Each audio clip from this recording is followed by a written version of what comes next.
Hello friends, இன்றைக்கி நம்ம பார்க்க போகிறது ஜாப்பனீஸ் அனிமி சீரீஸான டோக்கியோ ரெவெஞ்சர்ஸ் சீசன் 3 எபிசோட் 10 தான் இன்னைக்குள்ள வீடியோவில் பார்க்க. உங்களுக்கு இந்த வீடியோ பிடிச்சிருந்தது அப்படின்னா லைக் பண்ணிட்டு அப்படி மறக்காமல் நம்ம சேனலை சப்ஸ்கிரைப் பண்ணிருங்க. இந்த எபிசோடுமே என்னோட ஃபேவரட் எபிசோடுன்னே சொல்லலாம். ஏன்னா அந்த லெவலுக்கு இந்த எபிசோடுமே வேறு லெவலில் சூப்பராக இருக்கும். ஸோ என் பெஸ்ட்டை கொடுத்து நான் எக்ஸ்பிளைன் பண்ண ட்ரை பண்ணுறேன். சரி வாங்க நம்ம பலவலன்னு பேசாமல் இன்னைக்குள்ள கதை போலாம். இன்னைக்கு நம்ம பார்க்க போகிறது டோக்கியோ ரெவெஞ்சர்ஸ் சீசன் 1 எபிசோட் 47. என்னது கண்ணா அப்படின்னு கோகோ ஷாக் ஆகுறேன். கண்ணை பார்த்தோன்னே அங்கே இருக்கிற எல்லாருமே ஷாக் ஆகுறாங்க.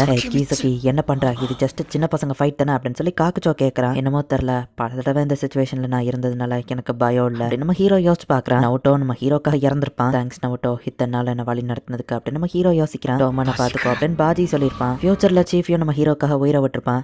எனக்கு அவங்க எல்லாரும் கொடுத்த தைரியம் தான். இப்போ அந்த சுச்சுவேஷனை பார்த்தா எனக்கு கொஞ்சம் கூட பயம் இல்லை. நம்ம ஹீரோ அசால்ட்டா நின்றுட்டு, என்ன கேசுக்கி உன்னை பார்த்தா பயப்படுற மாதிரி தெரியுது அப்படின்னு நம்ம ஹீரோ கேட்குவோம். அந்த கேசுக்கியும் ஷூட் பண்ணியிருந்தான். எல்லாருமே ஷாக்கிங்கா பார்த்துட்டு இருக்காங்க. கேசுக்கிக்கு கையெல்லாம் நடங்குது. பார்த்தா அவனோட காலில் தான் ஷூட் பண்ணியிருக்கான். என்னாச்சு கேசுக்கி, காலில் ஷூட் பண்ணா நான் இறந்து போக மாட்டேன், உனக்கு தெரியாதா? இந்த இடத்துல நான் தோத்து போக மாட்டேன், அதுக்கு நிறைய ரீசன் இருக்கு அப்படின்னு நம்ம யோசிச்சு பார்க்குறான். மைக்கி இறந்திருப்பான். காஸ்டோரோ, ஆகோன், டிராகன், மீட்சுயா, சீஃபியோ அப்படின்னு சொல்லி ஃபியூச்சர்ல எல்லாருமே இறந்திருப்பாங்க, இன்க்ளூடிங் ஹீனாவும் தான். நான் மைக்கி அளவுக்கு கரிஸ்மாட்டிக் கிடையாது, நவுட்டோ அளவுக்கு நான் ஸ்மார்ட்டோ கிடையாது அப்படின்னு நம்ம ஹீரோ சொல்லுவோம். என்னடா வளர்ற அப்படின்னு கேசுக்கி கேட்குறான். கோகோ மாதிரி என்னால பணம் மேக் பண்ண முடியாது, மூச்சு அளவுக்கு நான் ஸ்ட்ராங் கிடையாது, டிராகன் மாதிரி நான் ஒரு பெரிய ஃபைட்டரும் கிடையாது, பட் என்னால மட்டும்தான் ஒரு விஷயம் முடியும், அது எப்பவுமே விட்டு கொடுக்காம இருக்கிறது. ஸோ நான் செத்தாலும் சரி இந்த இடத்துல விட்டு கொடுக்க மாட்டேன் அப்படின்னு நம்ம ஹீரோ சொல்றான். கேசுக்கி நம்ம ஹீரோவை பார்த்து பயப்பட ஆரம்பிக்கிறான். நான் உன்னை கொன்றுவேன் அப்படின்னு நம்ம சொல்லவும், அப்ப பண்றா அப்படின்னு நம்ம ஹீரோ சொல்லவும், யாரா இவன் எல்லாரும் பாக்குறாங்க, எமாவை ஈஸியா கொண்டுட்ட, அதே மாதிரி என்னையும் கொள்ளு, ஏன் யோசிக்கிற அப்படின்னு நம்ம ஹீரோ கேட்கறான். கேசுக்கி இப்ப கண்ண கீழே இறக்கிட்டு கையாலே நம்ம ஹீரோ மூஞ்சில பஞ்ச் பண்றான். என்னால எந்திக்க முடியல அப்படின்னு நம்ம ஹீரோ நினைச்சா ஆக்கும் நம்ம ஹீரோவை எழுப்புறான். விட்டு கொடுக்காம இருக்கிறது தான் உன் ஸ்ட்ரென்த் இல்ல, இங்க இருக்கிற வரைக்கும் டோமான் தோத்து போகாது. அந்த ஸ்பீச் எல்லாம் கேட்டு நான் இன்ஸ்பயர் ஆயிட்டேன்ப்பா அப்படின்னு ஆக்குன்னு சொல்லவும், முட்டாள், இங்க நீ மட்டும் ஒன்னும் தனியா இல்ல, உன் கூட நாங்களும் இருக்கோம் அப்படின்னு பேயான்னு சொல்றான். நீ பேசினதை கேட்டு நாங்க ஹைப் ஆயிட்டோம் அப்படின்னு எல்லாரும் எந்திக்கிறாங்க. பாஜி எடுத்தது நீ எடுத்தது எனக்கு சந்தோஷம் டாக்கமிச்சி அப்படின்னு சீஃபியோ சொல்றான். ஹே கீசுக்கி, பாஜியை நீ கொன்னதுக்கு நான் உன்னை கொல்லணும் தான்டா நினைச்சேன். ஆனா இது ஜஸ்ட் சின்ன பசங்க ஃபைட்டை, யாரையோ கொல்றதுக்காக நாங்க வரல, யாருங்க ஸ்ட்ராங்னு கெத்த ப்ரூவ் பண்ண தான் வந்திருக்கோம். ஸோ நாங்கள்லாம் எங்க கையை வச்சு தான்டா சண்டை போடுவோம் அப்படின்னு சொல்லி சீஃபியோ சொல்றான். கீழே விழுந்து கிடந்த எல்லா டோமான் மெம்பர்ஸும் இப்போ எந்திரிச்சு நிற்கிறாங்க. தான் டோமான்கோ டெஞ்சுக்கோக்கோ இருக்கிற வித்தியாசம் இல்லை அப்படின்னு சொல்லி மொய்ச்சோ பார்க்குறான். அந்த மாதிரி தான் நாங்களும் இருக்கணும்னு நினச்சேன். ஈஸினா உண்மையிலே நம்ம எதை நோக்கி தான் ஃபைட் பண்றோம் அப்படின்னு சொல்லி மொய்ச்சோ யோசிக்கிறான். சும்மா பெரிய இவன் மாதிரி பெரிய ஸ்பீச்சை கொடுத்துட்டா உடனே நீ பெரிய ஆள் ஆயிருவியா, எப்படினாலும் நீங்க இன்னைக்கு தோக்க தான் போறீங்க, டோமான் அலைஞ்சு போக கூடாதுன்னு நினைச்சேனா, டாக்கமிச்சே நான் உனக்கு ஒரு நல்ல ஆஃபர் தரேன், பேசாம டெஞ்சுக்கோவையோ டோமானியோ ஒன்னாக்கிடலாம், மைக்கியா அதுக்கு லீடரா இருந்துட்டு போட்டோம், என்ன சொல்ற, இது ஒன்றும் மோசமான ஐடியா இல்லன்னு கேசுக்கே சொல்லவும், ஹீரோ கேசுக்கு மூஞ்சிலே ஒரு பஞ்ச விடுறான். இதே தாண்டா திரும்பவும் நடந்தது, இது ஃபியூச்சர்ல எப்படி போய் முடியும்னு எனக்கு நல்லாவே தெரியும், எந்திரா கேசுக்கி அப்படின்னு நம்ம ஹீரோ சொல்லவும், என்ன இவன் வளர்றான் அப்படின்னு கேசுக்கி யோசிக்கிறான். இன்னைக்கு காம்ப்ரமைஸ் பண்ணி விட்டு கொடுக்குற மூட்ல இல்ல அப்படின்னு நம்ம ஹீரோ சொல்ல, எதுக்குடா நீ ஏன் மேலையா கான்சென்ட்ரேட் பண்றன்னு கேசுக்கி கேட்கவும், அம்மாவை ஈஸியா கொண்ட உன்னால என்ன ஏன்டா கொல்ல முடியல அப்படின்னு நம்ம ஹீரோ கேட்கறான். டிராகன் மாதிரி ஆளு கொலக்காரனா எப்படி மாறினான்னு இப்பதான் எனக்கு புரியுது அப்படின்னு நம்ம ஹீரோ யோசிச்சு பாக்குறான். ஃபியூச்சர்ல டிராகன் ஜெயில இருந்திருப்பான், திரும்ப எனக்கு ஒரு சான்ஸ் கிடைச்சாலும் அப்பவும் நான் அந்த கீசக்கிய கொல்ல தான் செய்வான் டிராகன் சொல்லியிருப்பான். என்னடா சொல்ற, எனக்கு ஏதோ புரியலான்னு கேசுக்கி சொல்லவும், கேசுக்கி மைக்கிக்கு டியரா இருக்கிற எல்லாத்தையும் டெஸ்ட்ராய் பண்ண நினைச்சேன் அப்படின்னு டிராகன் சொல்லியிருப்பான். யமா இறந்த அப்புறம் தான் மைக்கி லைஃப்ல ரொம்பவே கஷ்டப்பட்டு கெட்டவனா மாறிட்டாங்கிறது நம்ம ஹீரோக்கு புரியுது. டிராகன், மைக்கி, யமா எல்லாரும் ஒன்னால கஷ்டப்பட்டிருக்காங்க அப்படின்னு நம்ம ஹீரோ பஞ்ச் பண்ண போனா ஈசனா வந்து கேசுக்கிய காப்பாத்துறான். ஈசனா வலிய விடு அப்படின்னு நம்ம ஹீரோ சொல்றான். இனி நான் பாத்துக்கிறேன் கேசுக்கி அப்படின்னு ஈசனா வந்து நம்ம ஹீரோவை அட்டாக் பண்றான். நம்ம வழியில எவன் குறுக்க வந்தாலும் எல்லாவனையும் நான் கொல்றேன் அப்படின்னு சொல்லி ஈசனா நம்ம ஹீரோவை அட்டாக் பண்ண போறான். ஈசனாவே நம்ம ஹீரோ மூஞ்சில பஞ்சு விட்டோம். நம்ம ஹீரோ ஒன்னும் கீழே விழல, நான் எல்லாரையும் கொல்லுவேன் அப்படின்னு நம்ம சொல்லுவோம். அதுக்கு நான் உன்னை விட மாட்டேன்டா அப்படின்னு நம்ம ஹீரோ போய் அடி வாங்கி கீழே விழறான். ஈசனாவோட கிக்குமே ரொம்ப பவர்ஃபுல்லானது. ஒரே கிக்லயே பேயானையே அவன் தோக்கடிச்சிருப்பான். ஹீரோ ஈசனாட்டே அடி வாங்கியோ திரும்பவும் எந்திரிச்சு நிக்கிறான். நீ சொன்னது எனக்கு இப்பதான் புரியுது டிராகன், யமாவை அவன் கொண்டிருக்கான், அதுக்கு பழி வாங்கதான் நீ அவனை கொண்டிருக்க அப்படின்னு நம்ம ஹீரோ போய் திரும்ப திரும்ப ஈசனா கிட்ட அடி வாங்கி எந்திரிச்சு நிக்கிறான்.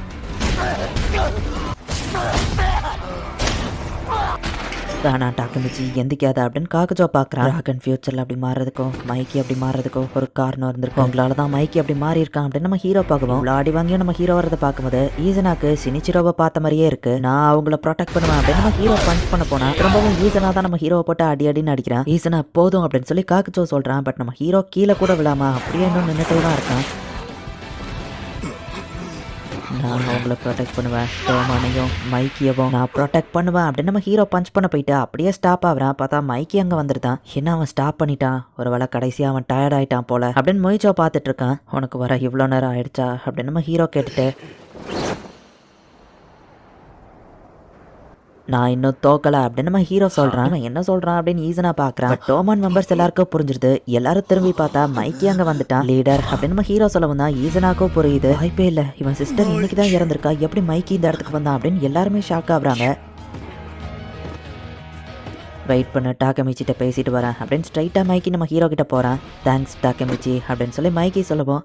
ஆனால் ஏன் எப்படி நீங்கள் வந்தால் நம்ம ஹீரோ கேட்குறான். பார்த்தா இப்போ ட்ராக்கனும் அந்த இடத்துக்கு வரான். ட்ராக்கனுமா அப்படின்னு சொல்லி நம்ம ஹீரோ பார்த்தா ஹீனா பின்னாடி இருந்து இறங்குறான். அப்போ தான் ஒரு குட்டி ஃப்ளாஷ்பேக் நமக்கு காமிக்கிறாங்க. ஹீனா வந்து மைக்கி கிட்ட போய் பேச போகிறா. நான் உன்கிட்ட கொஞ்சம் பேசலாமான்னு ஹீனா கேட்கவும் மைக்கி அமைதியாக இருக்கான். டாக்கமிச்சி அவனால யமாவை காப்பாற்ற முடியும்னு நினைக்கிறான் அப்படின்னு ஹீனா சொல்லுவோம். ஹே என்ன வளர்றா, உனக்கு என்ன பைத்தியமா, இந்த டாக்கமிச்சியும் இதே மாதிரி தான் சொல்றான், உங்களுக்குலாம் என்னதான் ஆச்சு, இந்த மாதிரி நேரத்தில் எப்படி பேசுறீங்க அப்படின்னு டிராகன் கேட்கவும், யமா மட்டும் இல்ல இன்னும் நிறைய பேரை அவனால காப்பாற்ற முடியும்னு அவன் நம்புறான் அப்படின்னு ஹீனா சொல்லவும். நீ என்னதான் சொல்ல வரான் டிராகன் கேட்கறான். நானுமே இறந்து போயிட்டேன், 12 வருஷம் ஃபியூச்சர்ல நான் உயிரோட இல்லை. டாக்கமிச்சி ஃபியூச்சர்ல இருந்து வந்து அது நடக்காம தடுக்க ட்ரை பண்றான். இது நம்புற மாதிரி இல்லைன்னு எனக்கு தெரியும், பட் இதுதான் உண்மை. அவனுக்கு உங்க எல்லாரோட ஃபியூச்சரும் தெரியும், உங்க எல்லாரையும் அவன் காப்பாற்ற போராடிட்டு இருக்கான் அப்படின்னு ஹீனா சொல்லவும். இதனால் வர நம்ம ஹீரோ பண்ண எல்லாத்தையும் மைக்கி யோசிச்சு பாக்குறான். ஸோ மைக்கிக்குமே இது நம்புற மாதிரி தான் தெரியுது, பட் என்னால டாக்கமிச்சிக்கு எந்த ஹெல்ப்புமே பண்ண முடியல அப்படின்னு ஹீனா அழுதுருப்பா. ஸோ அதை கேட்டுதான் இவங்க 2 பேரும் இங்க வந்திருக்காங்க.